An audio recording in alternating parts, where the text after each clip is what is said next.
There's a really interesting lesson here. I don't know if you've noticed, but Elizabeth Warren is showing up in a lot of places. She showed up in Kentucky to to campaign for Elizabeth Lundergan Grimes, who has been trying to portray herself as, oh, I'm not that middle of the road Obama Democrat. But then here comes Elizabeth Warren, who is like a genuine progressive. People love her. So what does this say about the Democratic strategy of let's be like, on some issues, let's just be Republican light?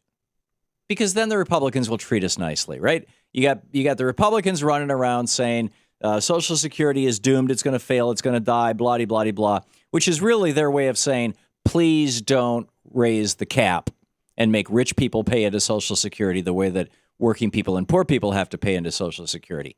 Because, if you live below the poverty line and you're working at McDonald's or something and you're making $8,000 or $9,000 a year, every single penny of income that you earn is fully taxed to pay for Social Security. Whereas, if you're David Koch and you made $1 billion last year, only the first 118,000 were taxed for Social Security, and the next 900,000 roughly, no tax. The next 10 million, 30 billion, million, 50 million, 100 million, 200 million, 300 million, 400 million, 500 million, 600 million, 700 million, 800 million, 900 million, 1,000 million. None of those are taxed at all to pay for Social Security, because Social Security is not a flat tax. It's a tax exclusively on people who make under $118,000, basically people in the middle class and poor people, the working poor. So the Republicans have been running around going, "Oh my God, Social Security is going to die. We need to give it to Wall Street. Quick, give it to Jamie Dimon." And there's been a few Democrats who've said, "Okay, if this is this is where America's at. This is what America believes." I mean, you got Simpson and Bowles running around saying this and being paid $40,000 a whack to give speeches before groups that would love to get their hands on Social Security's money. Yes, Simpson's a Republican. Bowles was a Democrat.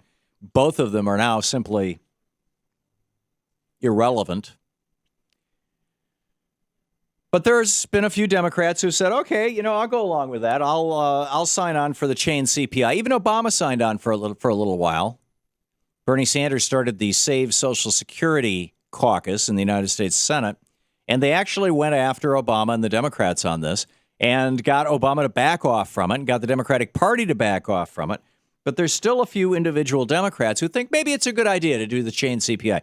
Now, a chain CPI is a way of cutting Social Security payouts so that Social Security rises more slowly than the rate of inflation.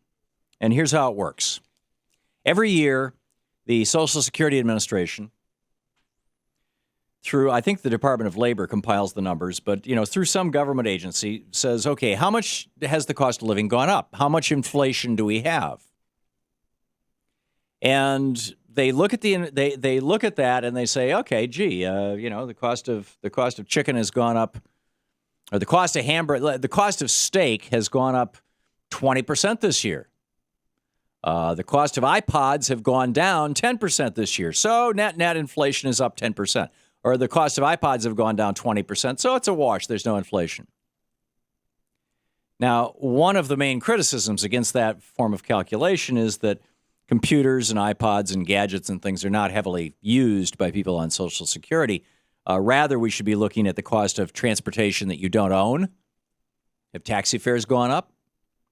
Number one. Number two, cost of increase in health care. Number three, cost of increase in prescription. They're all going up far more than 1.7% a year.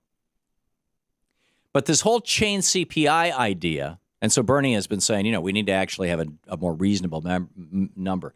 But the chain CPI idea is you chain the cost of living to behavior. So if the price of steak goes up, the assumption is if your Social Security revenue does not go up, that you'll switch from, now I have no idea what meat costs. I haven't bought meat since I was 17 years old. So I'm just going to make up some numbers here. So you'll switch from $10 a pound steak to $3 a pound hamburger, right? Assuming that I'm even randomly close to reality here on these numbers. So actually, the cost of living has gone down for people on Social Security because they've changed their behavior. They're now eating hamburger instead of steak. Now, let's see, hamburger goes up more than 2% a year. So then they say, well, people stopped eating hamburger and they started eating chicken, which is $1.50 a pound or whatever it is. And if the cost of chicken goes up too much, they'll say, okay, people have stopped eating chicken and they're starting to eat cat food, which is only 50 cents a pound.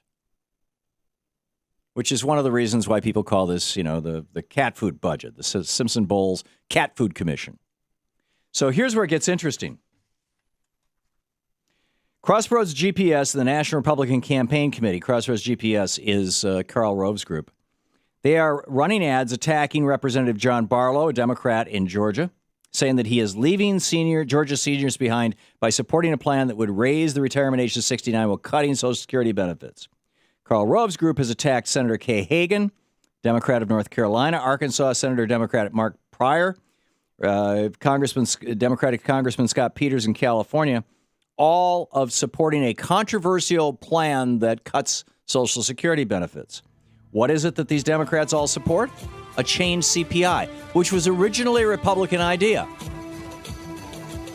So here you have Mark Pryor, Kay Hagan, Scott Peters, John Barrow, Democrats who were dumb enough or who were listening to political consultants who were stupid enough to believe that if you become a little bit Republican, the Republicans won't pick on you, they'll like you.